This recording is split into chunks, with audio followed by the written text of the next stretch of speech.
पैर घिसाई करता है, या कोई लाभ उस व्यक्ति को नहीं होगा। ये एक खेल का मैदान है, ये परमात्मा वाला अखाड़ा है, ये खेल का मैदान है। जैसे बच्चा खिलाड़ी खेल में सेलेक्ट होता है और सिलेक्ट होने के बाद उसको मर्यादा बताई जाती है कि तुम ये फाउल हो जाएगा यदि तुमने ऐसा किया तो, और वो खिलाड़ी फाउल हो जाता है, कोई नियम तोड़ देता है, उसको फाउल कर देते, बाहर निकाल देते। इसी प्रकार आप जो मर्यादा भंग कर दोगे, आप फाउल होगे तो आप वार कर दिए।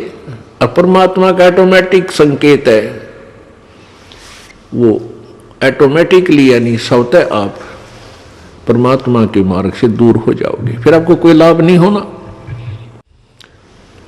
तो क्या बताते हैं प्रभु हमारे लिए, ये अमृतवाणी छोड़कर गए हैं, गुरु मानुष कर जानते ते नर कहिए अंध, होए दुखी संसार में आज्ञा काल के फंद। गुरु गोविंद दोनों खड़े किसके लागू पाए, बलिहारी गुरु अपना जिन गोविंद दियो मिलाए। अब देखो कितनी प्यारी वाणी है परमात्मा की। इसको समझना है कि एक तरफ गुरुजी खड़े हैं, दूसरी तरफ भगवान। आप किसके चरणों में लगोगे? स्वयं ही उसका उत्तर भी दिया है कि मैं तो अपने गुरुजी के चरणों में लगूंगा, क्योंकि उन्होंने ही मुझे भगवान मिलाया है। गुरुजी नहीं होते तो भगवान सौकोश था मेरे तक। अब जैसे एक एग्जाम्पल देते हैं, उदाहरण आपको देते हैं। जैसे हमने जल को समझ लिए भगवान, एक प्यासे को जल की आवश्यकता है, तो हम प्यासे हैं प्रभु के, हमें उस प्रभु रूपी जल की आवश्यकता है। तो जल तो समझो भगवान, और एंड पंप समझो गुरु। एंड पंप जो नल होता है, जैसे हाथ से चलाते हैं उसको समझो एक, ये तो हमारे गुरु हैं, और उन्होंने पानी मिला दिया, हमें पानी प्राप्त करा दिया। तो पुण्यात्मा परमात्मा कहते हैं, कबीर हरि के रूठता गुरु की शरण में जावे, कहे कबीर गुरु रूठ गए तो हर ना होत सहाय। अब पुण्यात्माओं, जैसे जिस प्राणी के पुण्य अधिक होते हैं तो वो सुखी नजर आता है, उसकी बढ़िया नौकरी भी होती है, व्यवसाय अच्छा होता है, या अपना कोई कार्य बहुत अच्छा होता है, बच्चे भी ठीक हैं, अच्छा उसका जो है ठीक व्यवस्था बनी हुई है। तो सब ये कहते हैं भाई इसका राम राज्य है, इसका भगवान प्रसन्न है इसके ऊपर।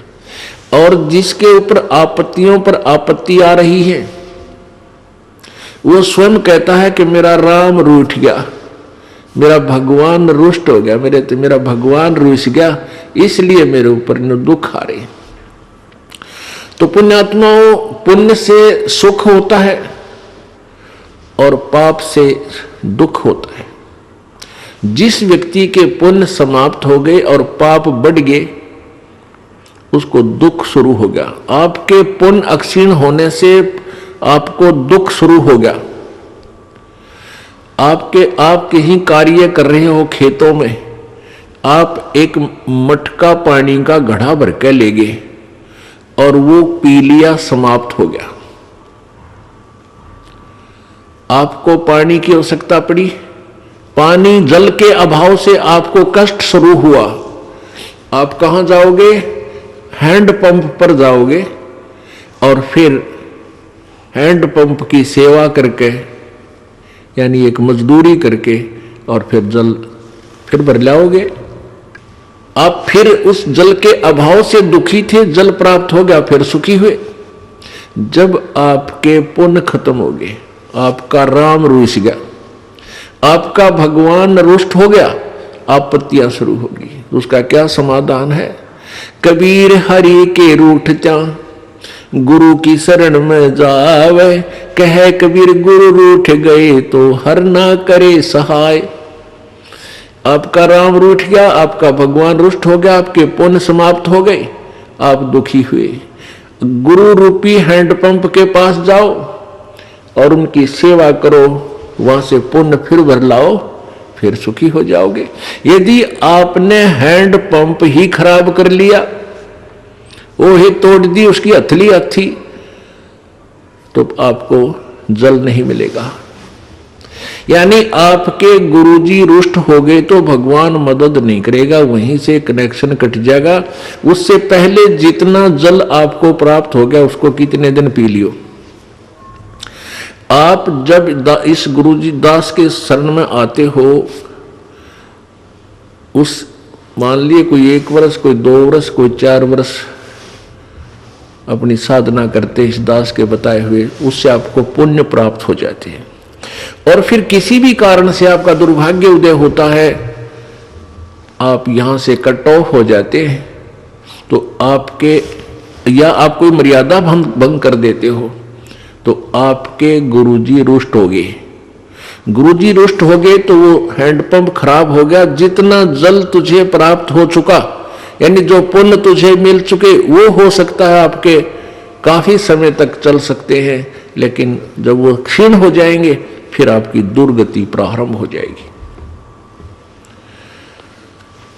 इसलिए हमने आध्यात्मिक मार्ग को बहुत ही जो है सूक्ष्म दृष्टि से देखना है, बहुत गहराई से सोचना है इसके ऊपर, और प्रत्येक पहलू पर विचार करके फिर इस सफर को तय करना है। परमात्मा क्या बताते हैं फिर सुनो। कबीर गुरु गोविंद दोनों खड़े, किसके लागू पाए, बलिहारी गुरु अपना जिन गोविंद दियो मिलाए।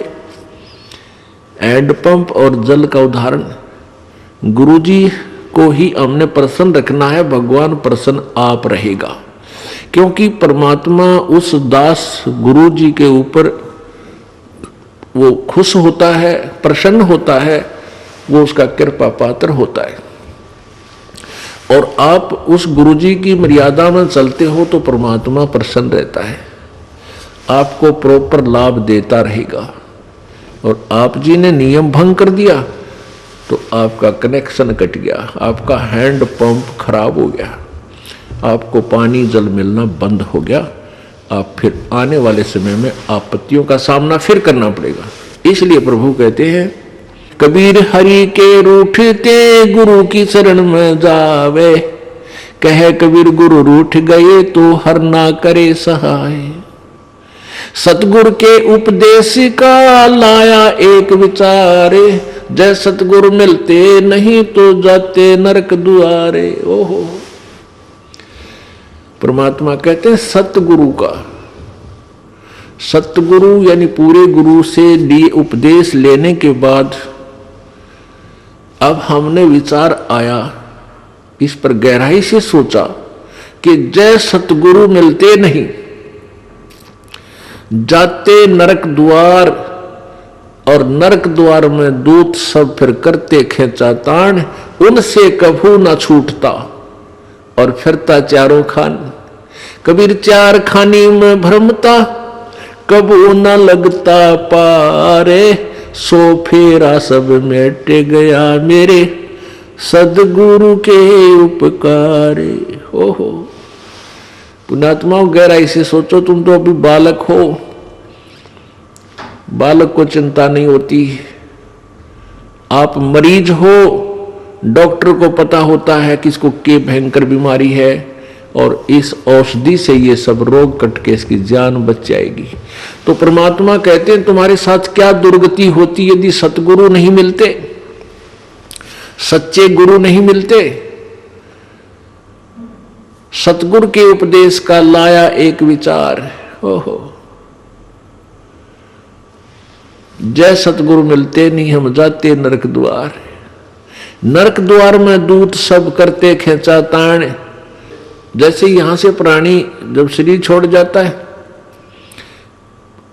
जब तक सतगुरु नहीं मिलते तो ये मनुष्य शरीरधारी प्राणी निरे पाप कमावे, पुण्य तो कर ही नहीं सकता, हो ही नहीं सकता। क्योंकि जो साधना करता है वो शास्त्र विरुद्ध, वो दोष है। गीता जी अध्याय नंबर 16 के श्लोक नंबर 23 में कहा है कि शास्त्र विधि को त्याग कर जो मनमानी पूजा करते हैं, मनमाना आचरण करते हैं, उनको न तो कोई सिद्धि प्राप्त होती है, ना कोई सुख होता है, ना उनकी गति होती है। फिर इससे सिद्ध है कि यूजलेस। और परमात्मा क्या कहते हैं कबीर भगवान अपनी अमृत वाणी में, उस सच्चिदानंद घन की वाणी में परमात्मा कहते हैं 100 वर्ष सतगुरु की पूजा एक दिन आन उपासी, वो अपराधी आत्मा भाई पड़े काल की फांसी। ओए होए 100 वर्ष तक तो गुरु जी दो सतगुरु के द्वारा दिए गए उपदेश के आधार से साधना कर लीजिए, और एक दिन आन उपासी यानी आन उपासना मीन शास्त्र विधि को त्याग कर मनमाना आचरण, और वो अपराधी आत्मा होए होए यानी शास्त्र विधि सदगुरु के पूर्ण संत से उपदेश लेकर के जो साधना कर रहे हैं वो तो शास्त्र अनुसार कर रहे हैं, और इसके विपरीत जो साधनाएं करते हैं तो वो अपराधी बताए भगवान ने। आन उपासना शास्त्र विधि त्याग कर मनमानी पूजाएं आन उपासना होती है। 100 वर्ष सतगुरु की पूजा एक दिन आन उपासी, वो अपराधी आत्मा फिर पड़े काल की फांसी। ओए होए तो इसलिए प्रभु कहते हैं कि जब तुम सदगुरु के अतिरिक्त कोई भी साधना करते हो वो तो अपराध है, वो तो पुण्य है ही नहीं। इसलिए आप पुण्य तो कमा नहीं रहे, बन नहीं रहे, आपके पाप बन रहे हैं। तो पाप के आधार से नरक जाते, नरक में ऐसे ठोकते हैं जैसे डंगरों को लठ मार मार कर और फाटक में बंद करते हैं, वो वापस भागते हैं और लठ मार कर उसको जबरदस्ती उसके अंदर ठोक देते हैं। ऐसे ही आपको नरक में जब डाला जाएगा वापस भागने की चेष्टा करते हैं, और यम के दूत उनके ऐसे मोगरे मारते हैं पीछे तक, कितना लागो शर्म लागो आंख फूटो कड़म लागो, और जबरदस्ती उसके नरक में ठोक देते हैं। तो वो खेचातान वो बाजे वो लठ मारे आंग ठोके, तो कहते हैं नरक द्वार में दूत सब फिर करते खेचातान, और उनसे कभू ना छूटता फिर फिरता चारों खान। चार खानी यानी 1,84,00,000 योनियों के प्राणियों की योनियों में कष्ट उठाना। चार खानी में भरमता और कभू न लगता पारे, सो फेरा सब मिट गया मेरे सतगुरु के उपकारे। ओए होए कहते वो सारा बाईपास काट दिया परमात्मा सतगुरु ने, सारा बाईपास निकाल दिया। ना नरक में जाना, ना 84,00,000 योनिया भोगना, ना यम के दूत सतावे। तो कितना सुख दिया प्रभु ने, गुरुदेव ने, यानी सतगुरु के उपदेश से जो उन्होंने मार्गदर्शन हमें दिया, नाम दिया, उससे हमें कितना लाभ हुआ। सब फेरा मिट गया वो सतगुरु के उपदेश। अब परमात्मा कहते हैं 7 समुद्र की मसी करूं, लेखनी करूं बन राय, धरती का कागज करूं, गुरु गुण लिखो न जाए। ओए होए लिख कर दिखाओ गुरु जी का गुण। अब इस उपकार का गुण लिख कर दिखाओ, कहते 7 समुद्र की इंक बना लूं स्याही, और सभी वन जितने भी वृक्ष पेड़ पौधे इनकी काट काट के छोटी छोटी कलम बना लूं। एक पेड़ में 1,00,000 कलम बन जा, और समुद्र की इंक देखो कितनी, और धरती जितना कागज हो। कहते ये भी छोटा पड़ जाए, सब समाप्त हो जाए, घिस जाए कलम सारी, गुरु गुण लिखो न जाए। अब विचार करके देखो 84,00,000 प्रकार की योनियों में हमें धक्के खाने थे, कुत्ते की योनि, कुत्ते के जीवन पर विचार करो पुण्यात्माओं।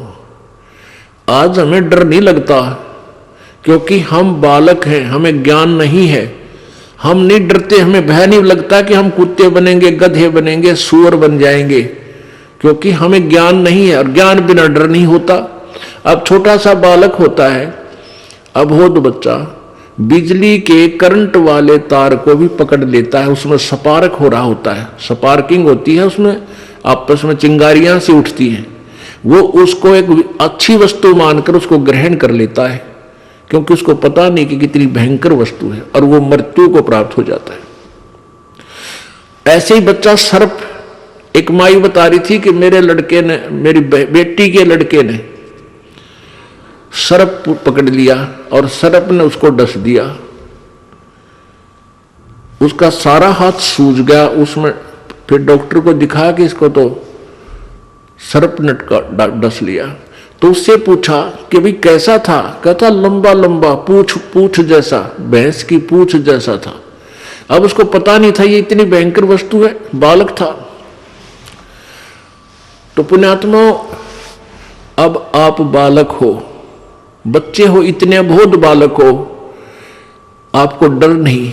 और जब वो बच्चा बड़ा हो जाता है, उसको ज्ञान हो जाता है ये सांप इतनी भयंकर वस्तु है, सर्प, और बिजली कितनी खतरनाक है, ये जानलेवा है।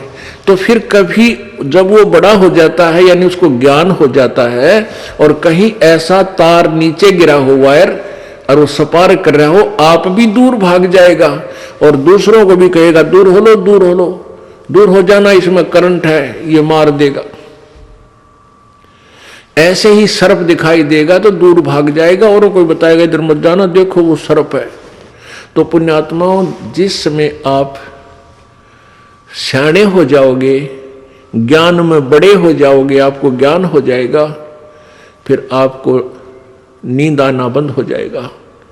आपको इतना डर लगेगा कि हम कुत्ते बन जाएंगे, हम गधे बन जाएंगे, हे भगवान। तो फिर आपका भक्ति में मन घना लगेगा। इसलिए ज्ञान आपको इसलिए करा जाता है कि आप इस योग्य हो जाओ, ये समझो कि हम यदि ये क्रिया नहीं करेंगे तो हम इस दुख का सामना करना पड़ेगा। अब क्या बता रहे हैं परमात्मा कि एक कुत्ते की योनि को देखो। ओहो, अब ये शीत लहर चले थी, ऊपर से धुंध और वर्षा की बूंदें आवे थी, और वो कुत्ते राम बाहर गली में बैठे थे। पहले वो कभी मनुष्य थे, और मनुष्य जीवन में ये सुविधाएं प्राप्त होती ही होती हैं, ये नियम है ईश्वर का। ये जो सुविधा आपको प्राप्त है, इनको आप बहुत कुछ मान बैठे हो, और इन सुविधाओं के उपलब्ध होने से आप भूल जाते हो भगवान को, ये गलती कर जाते हो। और अब आपका यकीन नहीं होता, चाहे कितने वाणी सुन लो, बहुत देर से वो ये ज्ञान आपको डर लगने लगेगा। बहुत काफी सत्संग सुनने के बाद और भक्ति साथ में प्रवेश हो जाएगी, उससे ये ज्ञान आपका हृदय में डटा रहेगा। फिर आप डरा करोगे, अरे तेरा गजब ये भगवान है, कुत्ते बन के और ये दुख उठाने पड़ते। आज शराब पी करके और थाली का ठोकर मारते हैं, फेंक देते हैं थाली को, बड़ी बड़ाई भोजन से तैयार थाली को फेंक देते हैं, और उसकी पत्नी बैठी बैठी रो रही होती है। 2 घंटे लगाकर रोटी बनाई, पति देव आवेंगे भोजन खावेंगे, और पति देव आया टीटी बन के, खाना धर दिया, कल दिन में बैठा रहेगा, वह कई खाना खा ले। अब वो सोच है नहीं उसको, क्योंकि तो शराब में टन होया बैठा है। फिर वो ये कहेगी तो मत पिया कर, रोज पी का हो, अपने शर्म नहीं आती। बस इस बात से वो टीटी फिर चिढ़ जाता, थोड़ी फेंक देर, पत्नी ने भी कूट दे, टीवी भी फोड़ दे, यानी पता नहीं क्या नुकसान कर दे। अरे वो कुत्ता बन गया वो दुष्ट आत्मा। अब कुत्ते की योनि पाकर कहाँ बैठा? गली में, और सारी रात भौंका, क्यों उसमें ऐसी नेचर दे दी भगवान ने। सारी रात भौंकते भौंकन से उसको भूख लगा है, सुबह उठकर फिर कहाँ जाता है? वो रसोई की तरफ सरकता है, किसी के दरवाजे को खुला देखकर रसोई की तरफ भागता है, क्यों? मैं कहा उसने अन्न की। अब उस लाट साहब ने कौन जान देगा, रसोई में कोई मारे लठ टांग के ऊपर लाग गया। आध घंटे तक रोए, बाहर गली में खड़ा हुआ ट्या ट्या, और फिर दूसरे घर में सरके धीरे धीरे, हो सकता उसके भाग में वह लठ मिला या टूक मिला। यदि वहां भी लठ मिल गया तो फिर कहाँ जाएगा? गांव से बाहर जाता है। क्या खाता है? वहां टट्टी खा कर आता है, वो जो थाली का लात मारा करता है वो दुष्ट आत्मा। तो अब ज्ञान बिना हमें ऐसा लगता है कि शायद हम कुत्ते गधे नहीं बनेंगे, हमारी न्योय मौज रहेगी। परमात्मा कहते हैं तू जाने तेरी ऐसे न बहेगी, ये तो हरदम लेखा वरना रे। छोटे बालक थे, कोई चिंता नहीं थी, कूदते फिरो थे, हैं कोई, और फिर जवान हो गए, रोजी रोटी की चिंता बनी। अब जवानी में भी चलो आदमी अपना टाइम पास कर लेता, फिर बूढ़े हो गए, कदे जाड़ पड़वानी, कदे आंख बनवानी, 3-4 तो सपेर पार्ट साथ रखने पड़ेंगे, किता चश्मे, किता दांत, किता हाथ में डोगा। तो कहते तू न सोचा था कि मैं सदा जवान रहूंगा या ऐसे ही मेरी बात बनी रहेगी। नहीं, ये तो एक सांस सांस का अकाउंट तेरा प्रतिदिन हो रहा है, और एक दिन ऐसा होगा आप शरीर छोड़कर जाओगे, अवश्य जाओगे, ये तो पता है। और फिर जिन्होंने पुण्य नहीं किए, सतगुरु का संग नहीं किया, वो फिर 84 लाख योनियों में धक्के खाएंगे। सुखदेव ने 84 भुगती बना पजावे खरवो, तेरी क्या बुनियाद प्राणी तू पेंडा पंथ पकड़वो। होय होय। आन उपासना करने वाले एक सतगुरु को छोड़कर अन्य जो साधना किसी भी संत या किसी सतर की, वेदों तक के सतर का भी कोई गुरु आपको मिला है तो भी आपकी ब्राह्मटी दुर्गति समाप्त नहीं हुई। क्या बताते हैं? सुखदेव ने 84 भुगती बना पजावे खरवो, तेरी क्या बुनियाद प्राणी तो पेंडा पंथ पकड़वो। सुखदेव जैसे ऋषि, उन्होंने भी 84 लाख योनियों को भोगना पड़ा, क्योंकि उनको सतगुरु नहीं मिले, ये मार्ग नहीं मिला, ये पेंडा नहीं मिला। क्या बताते हैं? कोट जन्म तन भरमत हो गए, कुछ ना हाथ लग्या रे, कुकर सुकर खरबा बोरे, कौआ हंस बुगारे। कोट जन्म तू राजा के, ना मिटी न मन की आशा, भिक्षुक होकर दर दर घूम लिया, मिला न निर्गुण रासा। अब क्या बताते हैं कबीर परमेश्वर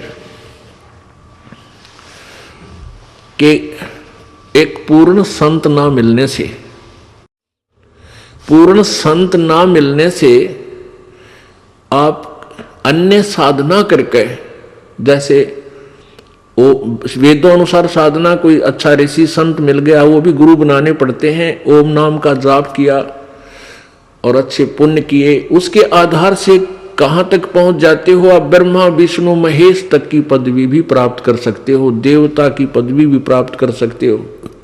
वरुण जल का देवता, कुबेर धन का देवता यानी वित्त मंत्री, इन पदवियों को भी तू प्राप्त कर सकता है। लेकिन फिर 84 लाख योनियों में भी आपको जाना ही पड़ेगा। कहते हैं भिक्षुक होके दर दर घूमिया और मिला न निर्गुण रासा। भिक्षुक होके, जैसे किसी को प्रेरणा हुई पुण्यात्मा को, घर त्याग दिया, जंगल में जा बैठा।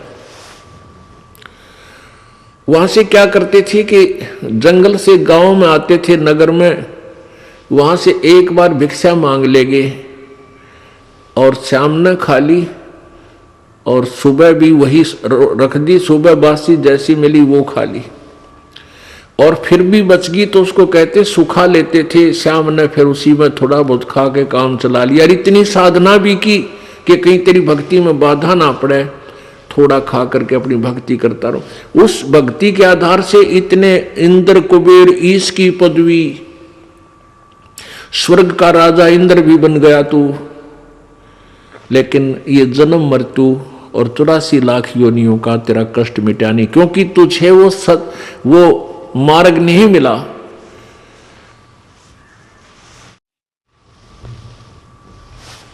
क्या बताते हैं, युगन युगन की वासना हुई इकट्ठी आन, निर्मल कैसे होएगा तेरा सतगुरु लगे न कान।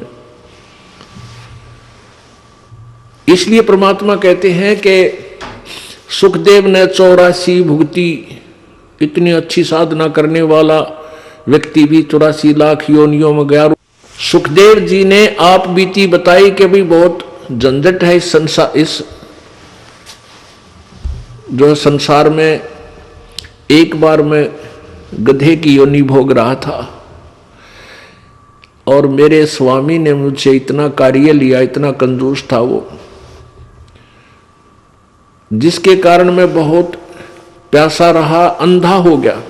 भूख प्यास के कारण समय पर आहार भी नहीं करने दिया तो मैं अंधा हो गया। अंधा होने के बाद मेरे स्वामी ने मुझे घर से निकाल दिया, 2 मारे लठ और चलता कर दिया। अब मैं एक पगडंडी पकड़कर उसके ऊपर से जा रहा था, आगे एक नाला आ गया, उस नाले में मेरे अगले पैर जाने लगे। मैंने जंप लगाना चाहा, कूदना चाहा तो बीच में फंस गया, यानी गर्दन अगली, थोड़ा ही नाला था, 2-2.5 फुट का, 2-3 फुट का, अगली गर्दन आगे टिक गई, पीछे पीछे टिक गया, यानी उसके ऊपर पुली बन गई, मेरी पुल बन गया।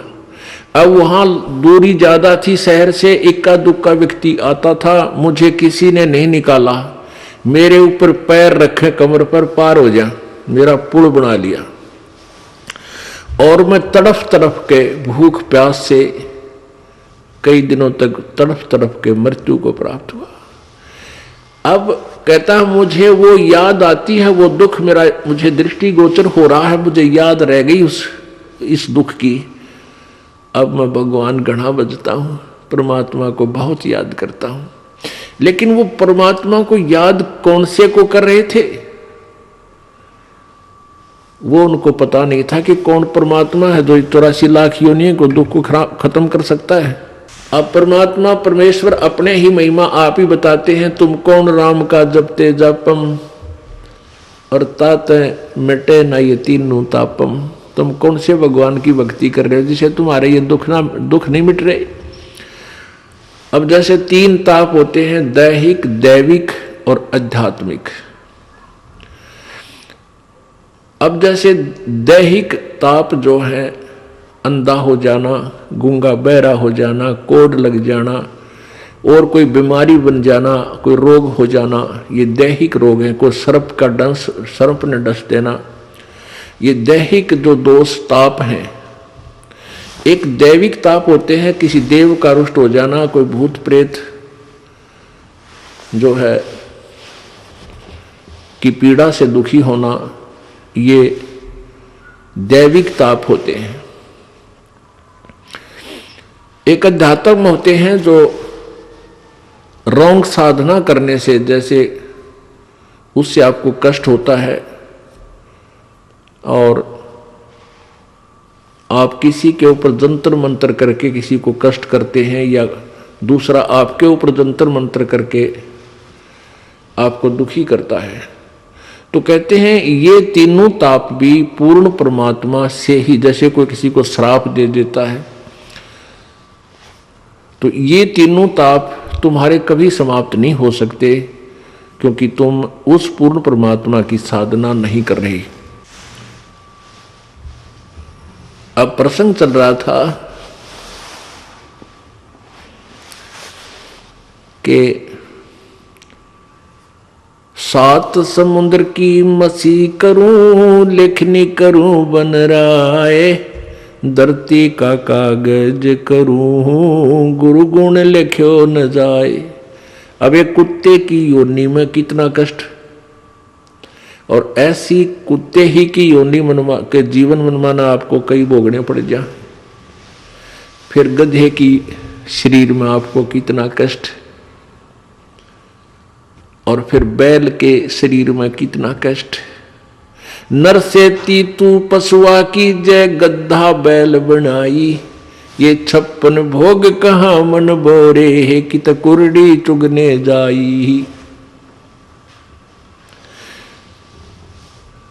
सिर पर सींग दिए मन बोरे, धूम से मच्छर उड़ावे, कांधे जुआ जोते कुआ, फिर जौ का भुस खावे। फिर पीछे तू खर की जगह कुरडी चुगने जावे, टूटी कमर पजावे, चढ़े तेरा कागा मांस गिलावे। अब पुण्यात्माओं, ये बातें जो परमात्मा ने स्वयं आकर के हमें सुनाई है, कही है, ये कोई बालक नहीं थे वो कि वैसे ही कह सुन गए, नहीं। इनके ऊपर आपने बहुत गहराई से सोचना पड़ेगा। क्या बताते हैं कि आदमी जो सत भक्ति नहीं करता तो फिर क्या होगा, सतगुरु नहीं मिलते। नर से तू पशुआ की जय गद्दा बैल दीजय बैल बनाई, और 4 पैर जंगल में डोले तेरा तो ना पेट भराई। ओए होए, अब हम मनुष्य हैं और जब भी भूख लगती है खाना खा लेते हैं। बाहर सफर में है, रोक भाई गाड़ी, चाय पीवांगे, चाय बनवा लो, समोसे लिया भाई, बर्फी लिया, लड्डू लिया, हैं खूब खाए, टन हो गए, चल पड़े।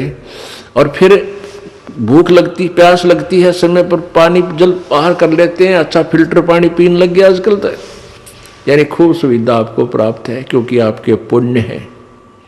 इन पुण्यों को, वर्तमान में प्राप्त पुण्यों को, पूर्व जन्म के जो पुण्य है, इनमें कितना खराब कर, कितना सदुपयोग कर चाहे दुरुपयोग कर, ये तो सारे मिलेंगे तुझे। और यदि भविष्य की तैयारी नहीं की तो ये सुविधाएं तेरी छीन ली जाएंगी। भविष्य की तैयारी कैसी होगी वो विधि बताई जाती है कि पूर्ण गुरु के बिना कोई भी भक्ति साधन आपका सफल नहीं हो सकता। कोई भी भक्ति सफल नहीं हो सकती। पूर्ण गुरु की तलाश करो, उनके मर्यादा में रहो, आपका जीवन गारंटीड सफल होगा। ये नियम है, मालूम का अवश्य होगा। और ऐसा ना करने से तो क्या कष्ट होगा। नर से तू पशुआ की जय दीजय बैल बनाए, 4 पहर जंगल में डोले तेरा तो ना पेट भरे। इस दास का जन्म किसान परिवार में हुआ और खूब परिचित हम बैल के जीवन से। अब क्योंकि परमात्मा की रोशनी में दिखाई देने लगा कि वो कितना दुखी हुआ होता है ये प्राणी। अब बैल बन गया, भूख लगी है, मुंह को बोल के नहीं सुना सकता, प्यास लगी है, मुख से बोलकर नहीं बता सकता। एक समय हमारे एक बैल था, हम छोटे से थे। उस बैल के पिछले पैरों के खुरों के बीच में एक कील लगी, एक इतनी लंबा लोहे की कील थी और वो पिछले पैर में घुस गई। सुबह अंधेरे में हाली लेकर गया था खेतों में, तो किसी ने वो कील कंडम समझ के गली में फेंक दी और वो बैल के पैर में चल गई। अब बैल डले पत्थर कंकर लग के वो अंदर घुस गई, कती ऊपर कुछ नहीं दिखे और पैर से बैल लंग करने लगा, लंगड़ाने लगा। तो आली आपस में ये विचार किया करते थे, भाई बैल के कभी ऐसे लंग हो जाती है तो क्या बताया करते कि उसको रोकना नहीं चाहिए, बैल को काम लेते रहना चाहिए, क्योंकि उसकी नस पर नस चढ़ गई है और नस पे नस चढ़ जाने से, रोक देने से वो ज्यादा हानि होती है, चलते रहने से वो ठीक हो जाता है।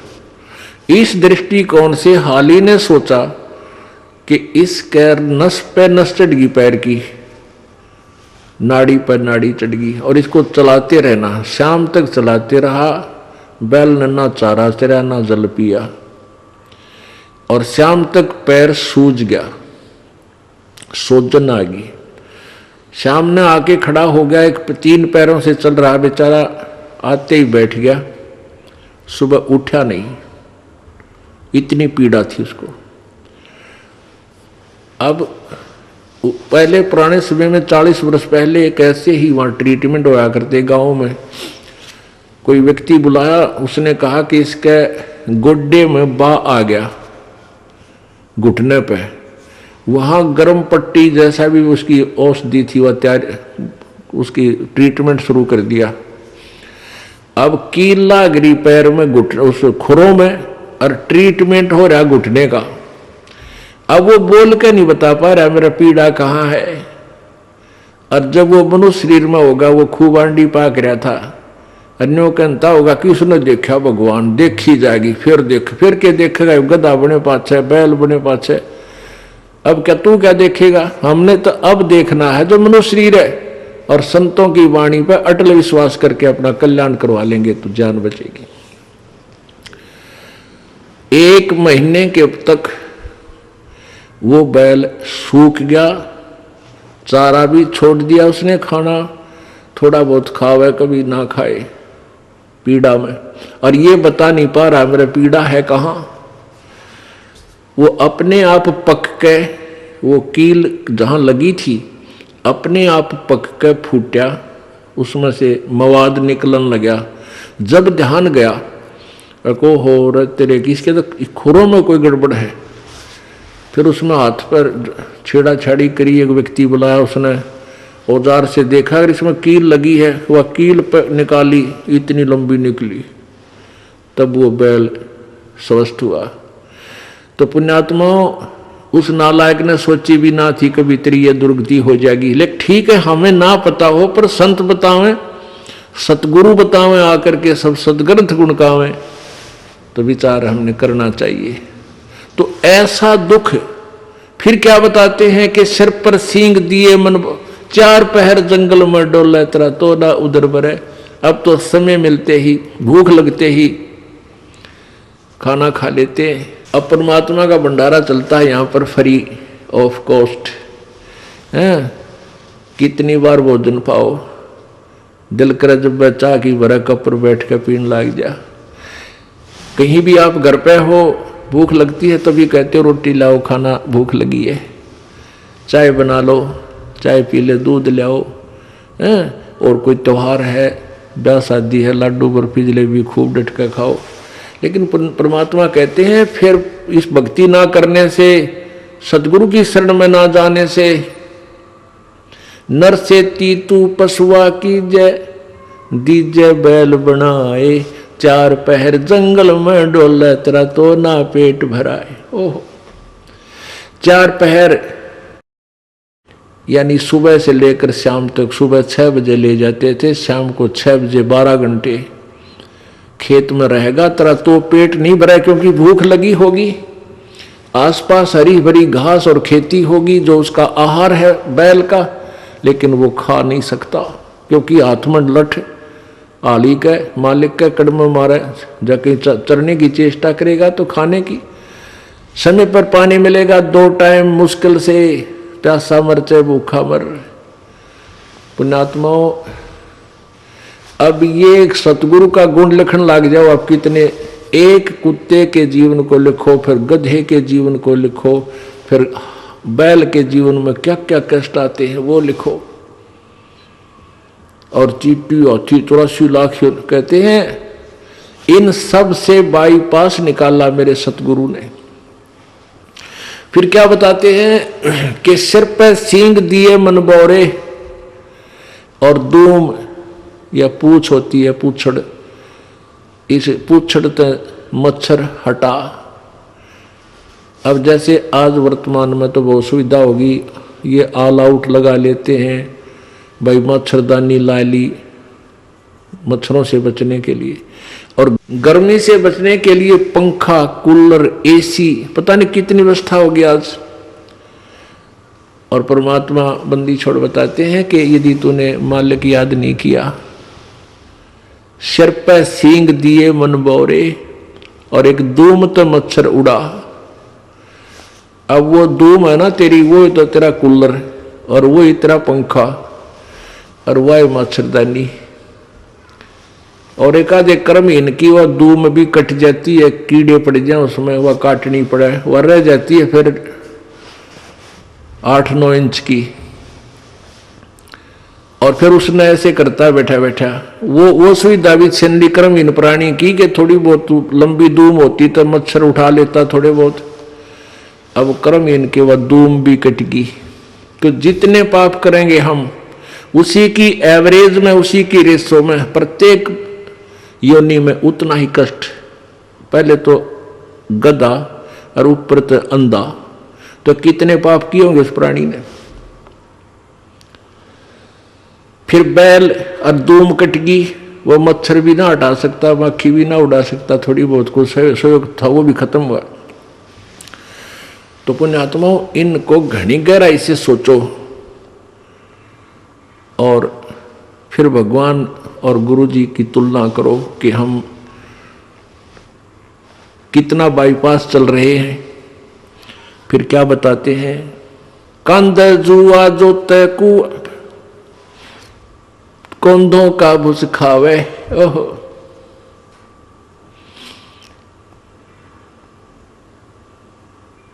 कंध है जुआ जोते कुआ, रहट में जोड़ देते। हरट होता था पहले पुराने समय में सिंचाई का साधन है, कुएं में एक चैन सी डालकर उसके बाल्टियां वेल्ड कर देते थे और एक कुल्लू की तरह उसको घुमाते थे, बैल जोड़ देते थे और उस पुली घूमती थी, उसमें से जल बाहर निकलता था, बाल्टियां भर के नीचे से आती थी, ऊपर डाल एक ऐसा परनाला सा होता था, उसमें डल जाती नाली में और वो आगे खेतों में जाता था।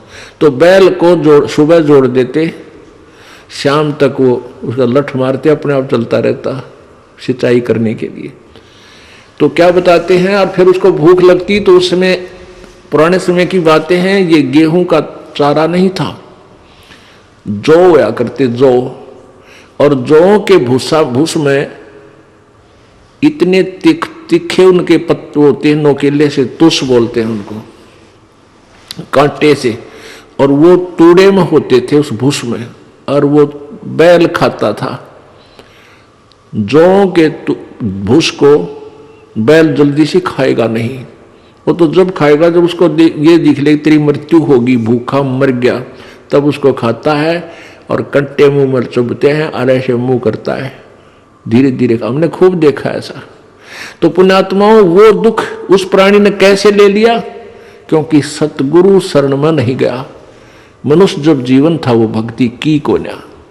तो ये सारी बातें याद आपको दिला करके आपके हृदय में परमात्मा की भक्ति प्रवेश करने योग्य बनाया जा रहा, ताकि आप दृढ़ता से, और डर के भय बिन भक्ति नहीं होती, और भय ज्ञान से होता है। जैसे बच्चे को ज्ञान हुआ सर्प का, तो फिर वो डरने लगा, उससे जान बचा ली। ऐसे ही हम आपको ज्ञान करा रहे हैं, आपको ज्ञान हो जाएगा तो आप इन पापों से उल्टे हटोगे और आपका जान बचेगी। जान बचेगी मतलब आपका मोक्ष हो जाएगा, 84 लाख योनियों के कष्ट से आप बच जाओगे।